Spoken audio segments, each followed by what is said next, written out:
El domingo pasado estuvimos considerando los versículos 9 al 19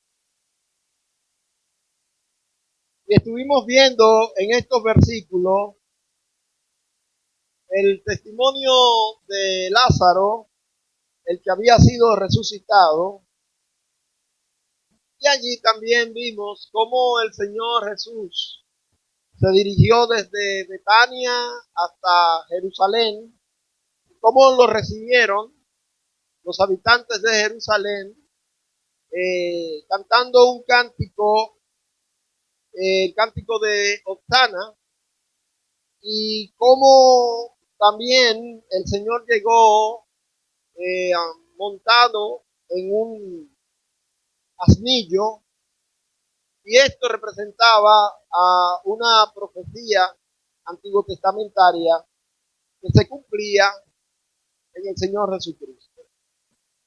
El versículo 19 terminaba diciendo los fariseos, los judíos, mirad, el mundo se va tras él.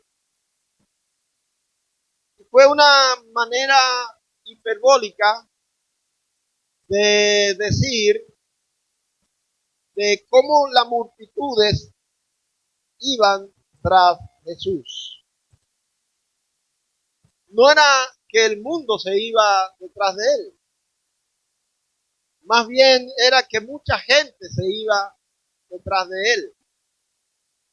Pero esa manera de hipérbole que utilizaron los fariseos es socorrida en el Evangelio de Juan de una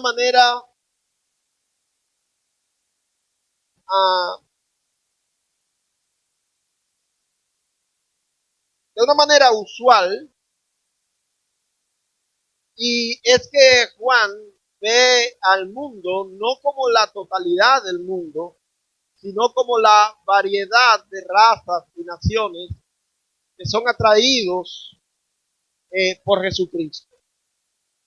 Lo que hoy veremos es la única parábola que encontramos en el libro de Juan.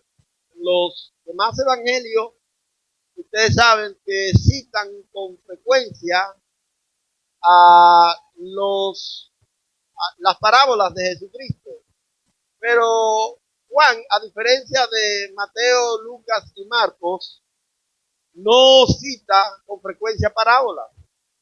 Si usted lee todo el libro de Juan, va a encontrarse que muy pocas veces o solo una vez el Señor es citado con una parábola, y es esta vez. Es la parábola del grano de trigo. Vamos a ver, mis amados, de manera breve, lo que hoy el Señor tiene para nosotros a través de los versículos 20 al 26. Dice el versículo 20, había ciertos griegos entre los que habían subido a Jerusalén a adorar en la fiesta. Recuerden que la semana pasada también hablamos de la celebración de la fiesta de la Pascua. Y dijimos que aunque los judíos tenían 7 fiestas diferentes que celebraban,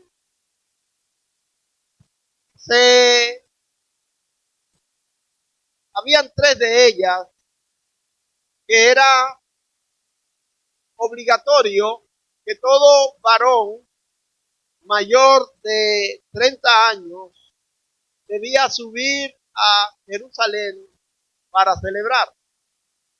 Si usted era judío o de descendencia o ascendencia judía y vivía en cualquier lugar del mundo, la gente regularmente subía a Jerusalén en el tiempo de esas celebraciones para adorar. la fiesta de los panes sin levadura, la fiesta de la Pascua y la fiesta del Pentecostés.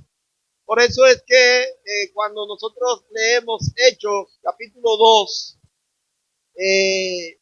vemos que cuando vino el Espíritu Santo, estaban allí en Jerusalén judíos, prosélitos o que venían de diferentes naciones del mundo. Y estaban presentes allí porque estaban celebrando la fiesta del Pentecostés. Ahora, esta fiesta aquí, la que tenemos en Juan capítulo 12, no es la del Pentecostés, sino es la fiesta de la Pascua. Y habían personas que venían de diferentes lugares para congregarse en Jerusalén. Noten que dice que habían ciertos griegos que habían venido para adorar. Habían venido de diferentes partes del mundo para adorar, pero esta gente, esto de manera específica, eran griegos. Dice el versículo 21 que ellos se acercaron a Felipe, que era de Betsaida, de Galilea, y le rogaron diciendo: Señor, quisiéramos ver a Jesús. Desde el versículo 21 hasta el 23, aquí la Biblia nos está presentando las gestiones de estos griegos para acercarse a Jesús. Tal vez lo que ellos querían era una entrevista con Jesús, querían hablar de manera personal con Jesús. O probablemente tenían ciertos cuestionamientos que ellos querían hacerle a Jesús, sobre los cuales necesitaban alguna respuesta. El hecho es que la Biblia no nos da muchos detalles sobre cuál era la intención final de estos griegos con respecto a Jesús. Solo nos dice que ellos se acercaron a Felipe y le solicitaron que ellos querían ver a Jesús. Felipe utilizó otro intermediario, en este caso Andrés, el hermano de Pedro, y juntos van a decirle a Jesús que estos griegos le querían ver, querían acercarse, querían hablar con él.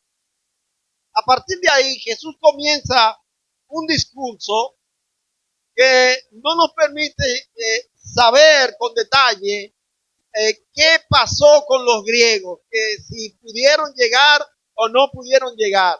Solo se nos abre estos versículos diciendo de la intención de los griegos, pero se pierden en el pasaje bíblico.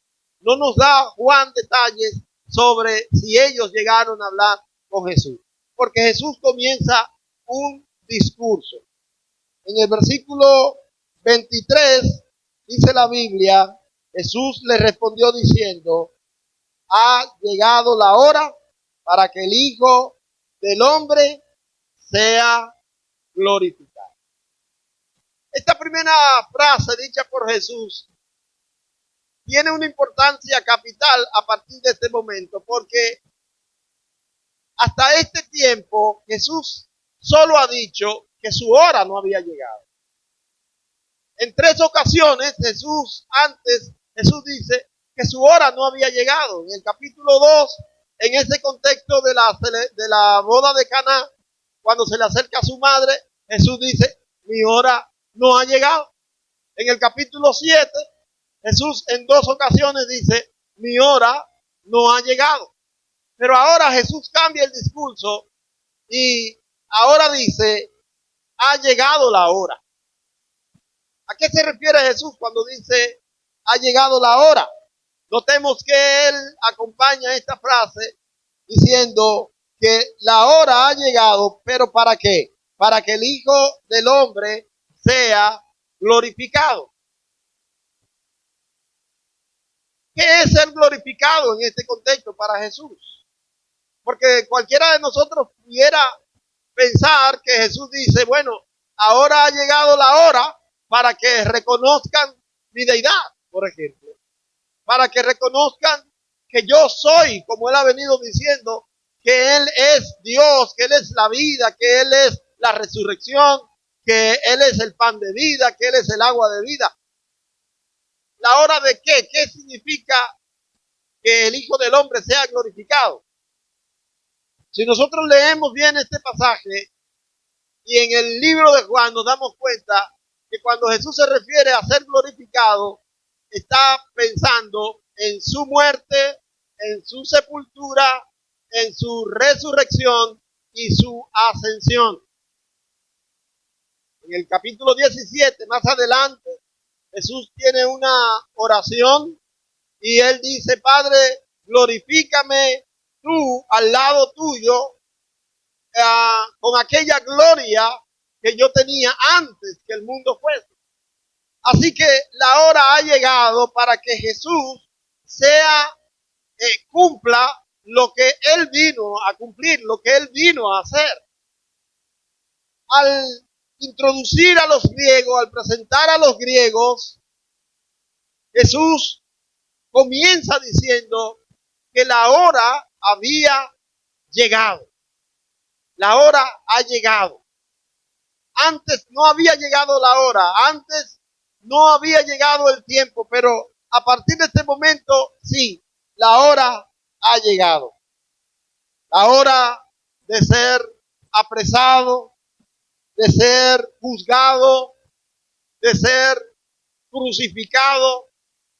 Ha llegado la hora en que el Hijo del Hombre sea glorificado. Y es en el versículo 24 entonces donde Jesús presenta esta parábola al respecto de el grano de trigo. Dice el versículo 24: de cierto, os digo que si el grano de trigo no cae en tierra y muere, queda solo, pero si muere, lleva mucho fruto. Ahora, mis amados hermanos, recuerden que la parábola tiene el sentido de mostrar una verdad utilizando elementos de la naturaleza, elementos que la gente del entorno comprendía, podía manejar, pero detrás del uso de esos elementos hay una verdad que es la que se quiere resaltar. Así que la gente que está oyendo a Jesús sabe de qué se trata la siembra del grano de trigo. Es una región agrícola y que parte de su agricultura era la siembra del trigo. Recuerden que Jesús no solamente en esta ocasión usa el trigo como un elemento para hablar, para enseñar. Recuerden aquella ocasión cuando Jesús enseñó acerca del trigo y la cizaña que crecen juntos. Esa gente entendía de qué se trataba. Ahora Jesús dice: si el grano de trigo no cae en tierra, queda solo. Es necesario que el grano de trigo caiga a tierra y muera para que entonces pueda reproducirse. Y Él está hablando acerca de sí mismo. Él está hablando acerca de lo que Él representa. Él quiere decirle que como el grano de trigo debe caer a la tierra para producir, asimismo Jesús debe ser plantado para dar fruto. Ahora, yo le quisiera llevar a pensar un poco en algo que pudo haber sido, pero que no fue. Ok. Algo que pudo haber sido, pero que no fue. ¿Qué le parece a ustedes si en esa misión de Jesús viniendo al mundo, Jesús simplemente viene y predica, pero no muere? No va a la cruz. No es sepultado. Ni resucita. ¿Qué hubiese pasado con lo que nosotros conocemos hoy como el cristianismo, con el evangelio? ¿Qué estuviéramos nosotros viviendo?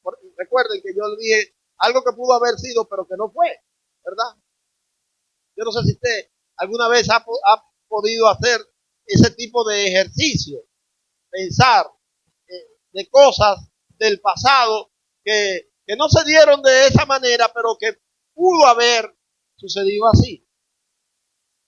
No iba a suceder porque claramente Jesús tenía su misión bien planeada, bien planteada.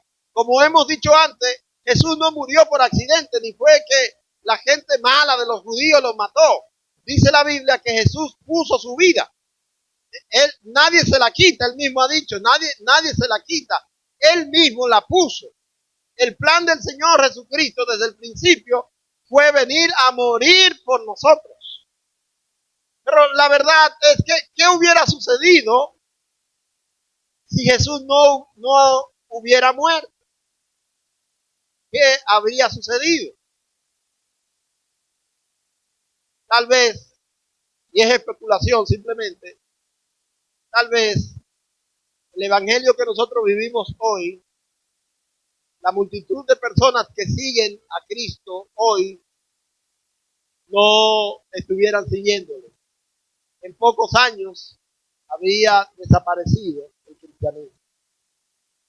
¿Por qué? Porque lo que él ha dicho aquí en esta parábola, el mismo Señor Jesucristo, dice en el versículo 24, que si cae a tierra y muere, dice, lleva mucho fruto.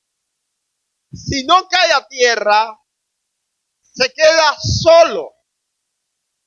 Una misión de Cristo sin la muerte hubiera sido desaparición del cristianismo desde antes de que apareciera. Pero cuando Cristo cae a tierra y muere, lleva mucho fruto. El Señor Jesucristo, en su misión, en su ministerio, tenía que morir para atraer a todos los que ha atraído hacia sí, incluyéndonos a nosotros, que hoy, más de 2000 años después, o casi 2000 años después, estamos siguiendo a Cristo. Pero en base a lo que Cristo es en su totalidad, en base a su persona, en base a su obra, en base a sus hechos y sus enseñanzas. Así que Cristo es el grano de trigo que cae al suelo, que muere. Pero su muerte tiene un fin, un propósito. Y el fin y propósito de esa muerte es traer muchos frutos. Ese es el fin por el que Cristo murió, como el trigo muere. Versículo 25. El que ama su vida, la perderá. Y el que aborrece su vida en este mundo, para vida eterna, la guardará. Lo que yo veo aquí es una paradoja. Una paradoja es lo contrario a lo lógico.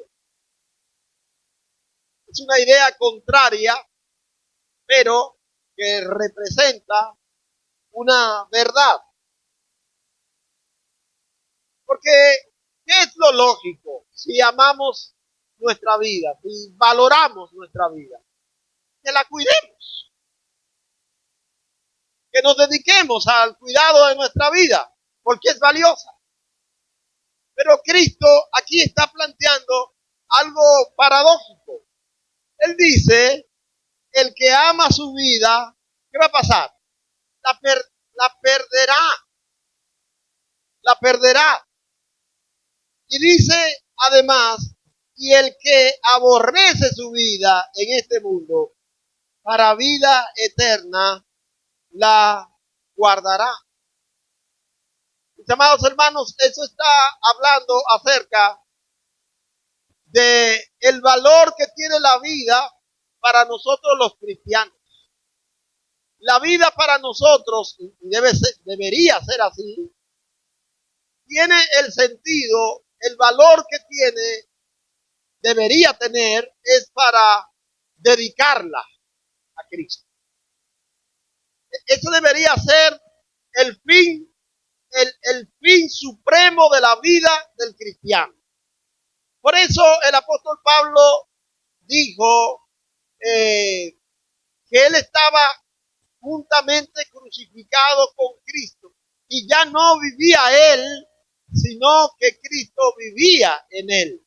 Y que lo que él vivía en ese tiempo, lo vivía en la fe del Hijo de Dios. Esta es una idea que se presenta como contraria a lo que hace la gente hoy en el mundo. ¿Qué hace la gente hoy en el mundo? Bueno, está cuidando su vida, quiere poner su vida en un pedestal, cuidarla de manera cuidadosa. No sé si cuidarla de manera cuidadosa tiene un sentido eso, pero la verdad es que lo que Cristo está planteando aquí es que si nosotros queremos encontrar satisfacción en la vida eterna, debemos desgastarnos por Cristo en esta vida. En esta vida. Tenemos que dedicar nuestra vida a Cristo. Tenemos que gastar nuestra vida por Cristo. Aquí utiliza Reina Valera el término aborrecer la vida, y no significa que uno odie la vida. Lo que sí significa es que uno no le dé prioridad a la vida cuando se trata de hacer la obra de Dios. Eso es lo que plantea aquí la Biblia. Ahora, esto no es una idea muy popular porque la gente vive, lo más valioso que dice la gente es la vida. Habiendo vida, ya, si hay vida está bien. No, recuerden que lo más valioso es la vida eterna. La vida eterna es lo más valioso. Si tú tienes salvación, dice la Biblia, no vendrá a condenación, mas ha pasado de muerte a vida, pero vida eterna.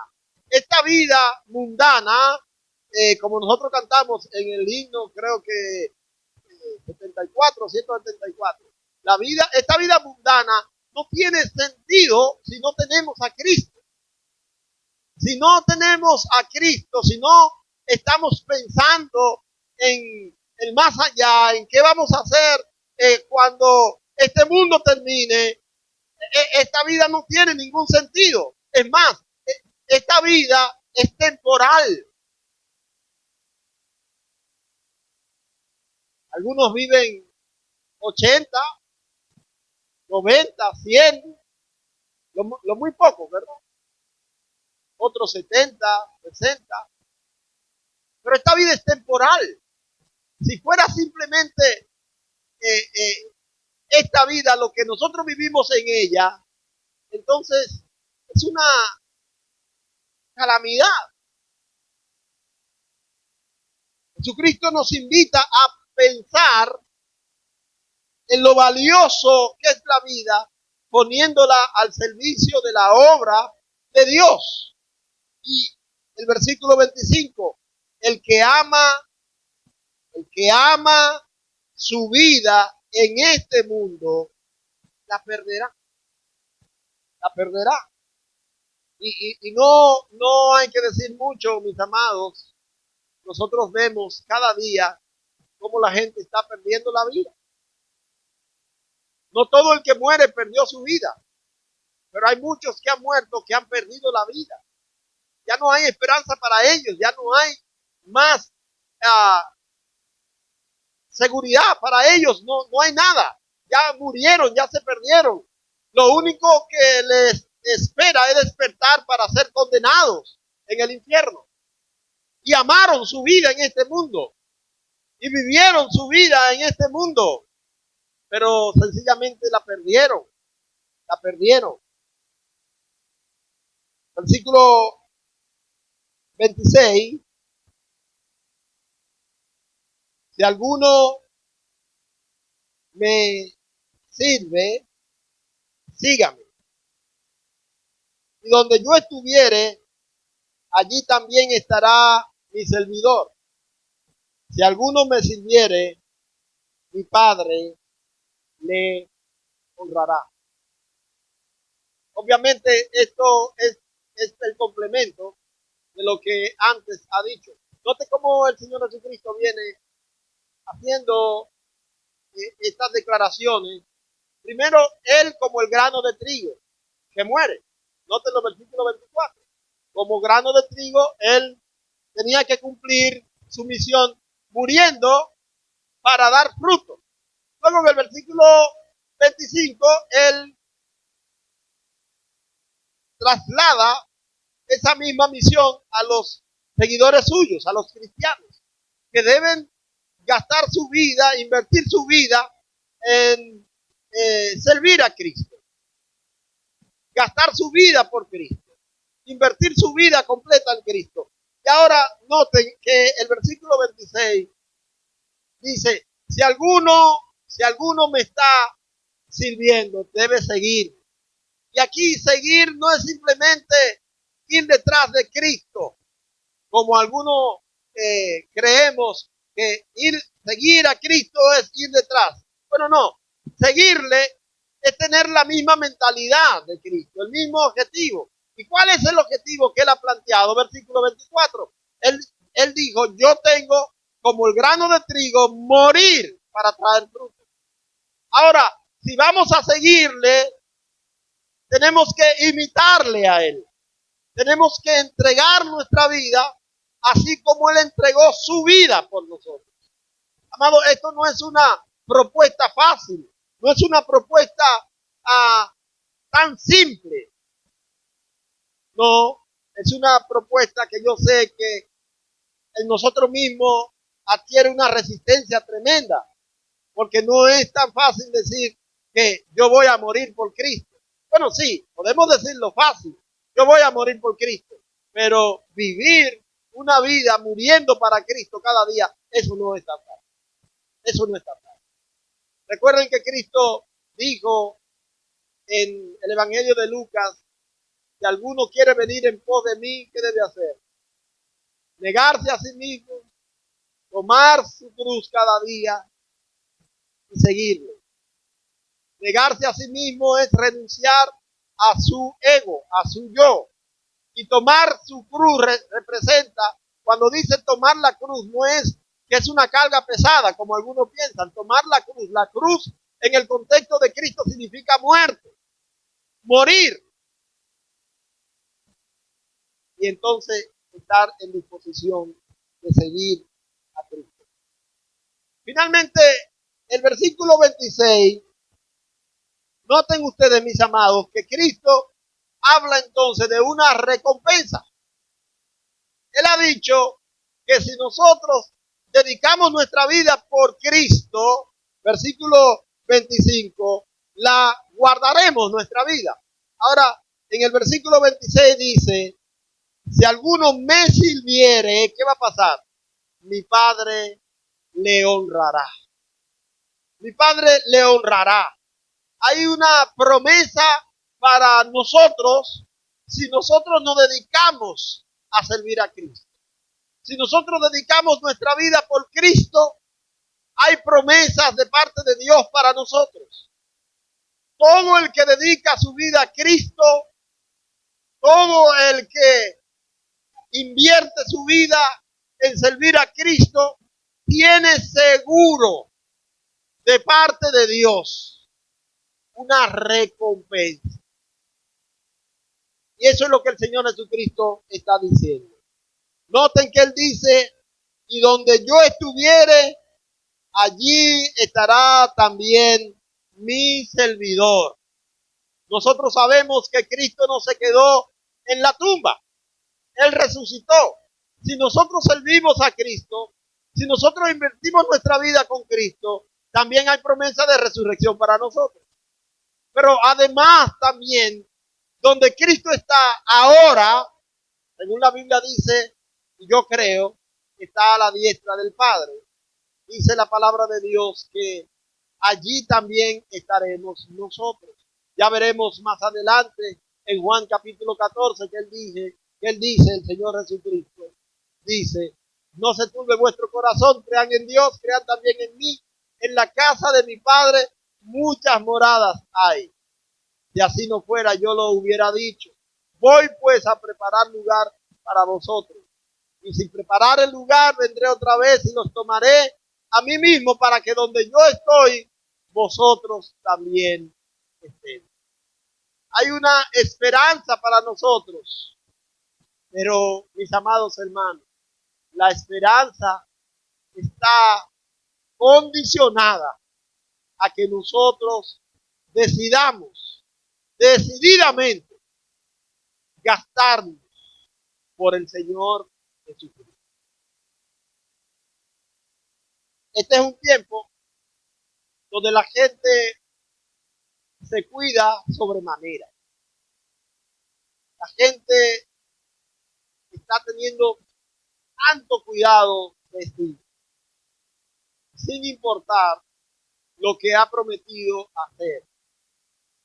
Sin embargo, la enseñanza del Señor es clara y es útil para nosotros si tomamos en cuenta lo que la palabra de Dios nos dice. Si alguno me sirviere, dice la Biblia, mi Padre lo honrará. Ser cristiano, mis amados, no es algo tan fácil como a veces nosotros creemos. Ser cristiano es más que venir a la iglesia un domingo, o tener una Biblia que nosotros cargamos cuando venimos a la iglesia. Ser cristiano requiere ser seguidor de Cristo y seguir sus pasos en todo lo que Él hizo.